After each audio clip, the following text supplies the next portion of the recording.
कर्ण बहुत उदास था। उसकी आंखों में एक गहरी उदासी थी जो उसके दिल के दर्द को बयां कर रही थी। वह अकेला बैठा था, अपने विचारों में खोया हुआ।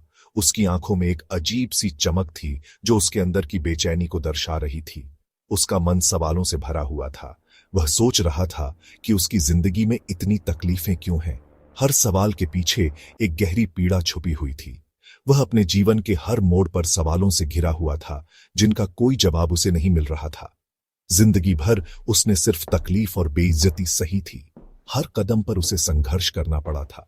उसकी जिंदगी एक कठिन यात्रा की तरह थी जिसमें हर मोड़ पर उसे नई चुनौतियों का सामना करना पड़ा था। उसने हर मुश्किल को सहा लेकिन कभी हार नहीं मानी। पैदा होते ही मां ने छोड़ दिया था। वह एक नवजात शिशु था जब उसकी मां ने उसे त्याग दिया था। उसकी मां का त्याग उसके जीवन की पहली और सबसे बड़ी चोट थी। वह एक अनाथ की तरह बड़ा हुआ, बिना किसी मां के प्यार और देखभाल के। गुरु द्रोणाचार्य ने सिखाने से मना कर दिया था। वह एक उत्सुक विद्यार्थी था जो ज्ञान की तलाश में था, लेकिन उसके जन्म के कारण उसे वह शिक्षा नहीं मिल पाई जिसकी उसे तलाश थी।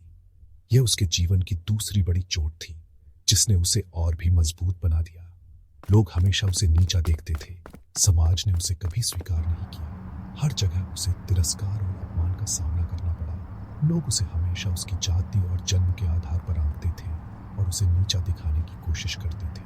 कर्ण सोचने लगा, क्या मेरी कोई गलती है?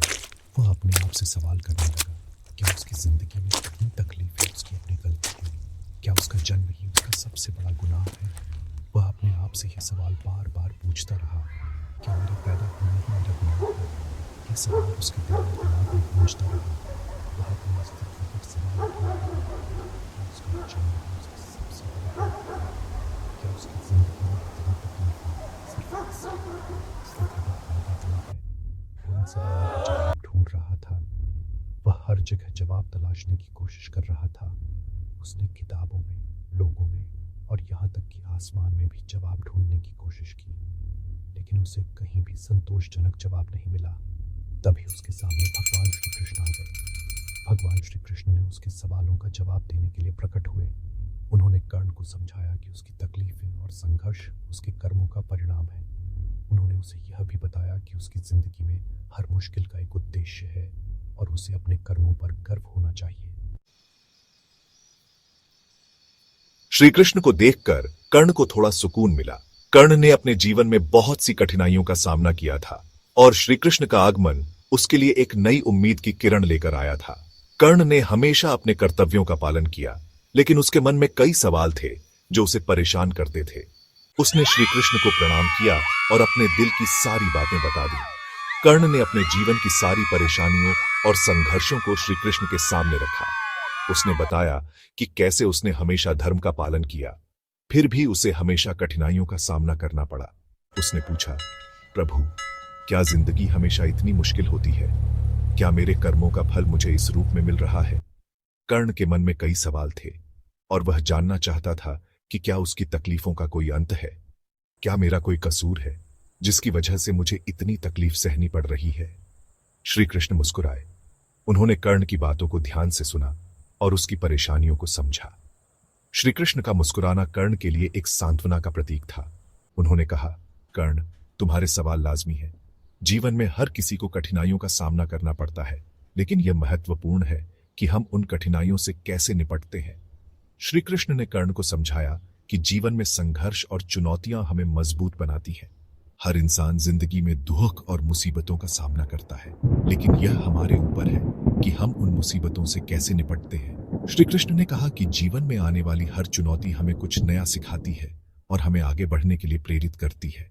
उन्होंने कर्ण को यह भी बताया कि उसकी तकलीफें उसके कर्मों का फल नहीं है, बल्कि यह जीवन की एक प्रक्रिया है जिससे हर इंसान को गुजरना पड़ता है।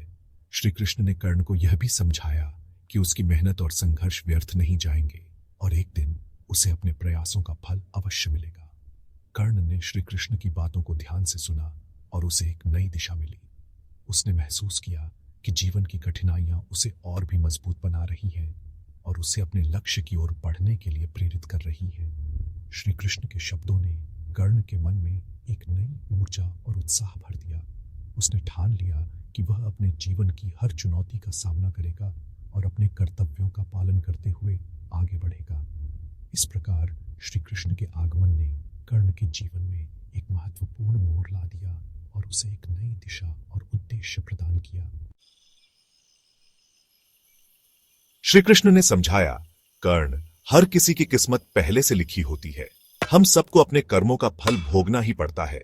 लेकिन प्रभु, कर्ण ने पूछा, अगर सब कुछ पहले से तय है तो हमारे काम करने का क्या मतलब है? श्री कृष्ण ने कहा, काम जरूर करो कर्ण, लेकिन नतीजे की चिंता मत करो। काम करते वक्त धर्म का पालन करो। धर्म ही हमें सही और गलत का रास्ता दिखाता है। धर्म पर चलने से हमें खुशी और सुकून मिलता है। श्री कृष्ण ने आगे कहा, कर्ण, जिंदगी में सुख दुख आते जाते रहते हैं। हमें अपने काम पर ध्यान देना चाहिए। कर्म ही एक सच्चाई है। कर्ण, श्री कृष्ण ने कहा, जिन लोगों ने तुम्हें दुख दिया है उन्हें माफ कर दो। माफ करने से तुम्हारा मन हल्का होगा और तुम्हें शांति मिलेगी। श्री कृष्ण ने समझाया, कर्ण, प्यार और दया ही सबसे बड़ी ताकत है। इन गुणों को अपनाकर तुम अपनी जिंदगी को सफल बना सकते हो। श्री कृष्ण ने कहा, कर्ण, जिंदगी का असली मकसद दूसरों की सेवा करना है। जब हम दूसरों की मदद करते हैं तो हमें सच्ची खुशी मिलती है। आखिर में श्री कृष्ण ने कहा, कर्ण, धर्म के रास्ते पर चलो। धर्म का मार्ग कठिन हो सकता है, लेकिन यह सच्चाई और न्याय का मार्ग है। सच की हमेशा जीत होती है। चाहे कितनी भी कठिनाइयां आएं, सत्य की राह पर चलने वाला व्यक्ति अंततः विजयी होता है। कर्ण श्री कृष्ण की बातें सुनकर भावुक हो गया। उसने महसूस किया कि जीवन में सच्चाई और धर्म का कितना महत्व है। उसे अपने सवालों के जवाब मिल गए थे। उसने समझ लिया था कि सच्चाई और धर्म का पालन ही जीवन का असली उद्देश्य है। उसे समझ आ गया था कि जिंदगी का असली मतलब क्या है। उसने यह भी जाना कि सच्चाई और धर्म के मार्ग पर चलने से ही आत्मा को शांति मिलती है। कर्ण ने ठान लिया कि वह अब से सच्चाई और धर्म के मार्ग पर ही चलेगा। उसने अपने जीवन को एक नई दिशा देने का निर्णय लिया। उसने अपने जीवन के हर पहलू में सच्चाई और धर्म को अपनाने का संकल्प लिया। चाहे वह युद्ध का मैदान हो या जीवन की अन्य चुनौतियां, कर्ण ने ठान लिया कि वह हमेशा सत्य और धर्म का पालन करेगा। अंततः कर्ण ने सच्चाई और धर्म के मार्ग पर चलकर विजय प्राप्त की। उसकी यह विजय केवल बाहरी नहीं थी, बल्कि आंतरिक शांति और संतोष की भी थी। कर्ण की यह यात्रा हमें यह सिखाती है कि सच्चाई और धर्म के मार्ग पर चलने से ही सच्ची शांति और संतोष प्राप्त होता है। यह मार्ग कठिन हो सकता है, लेकिन अंततः यह हमें सच्ची विजय की ओर ले जाता है।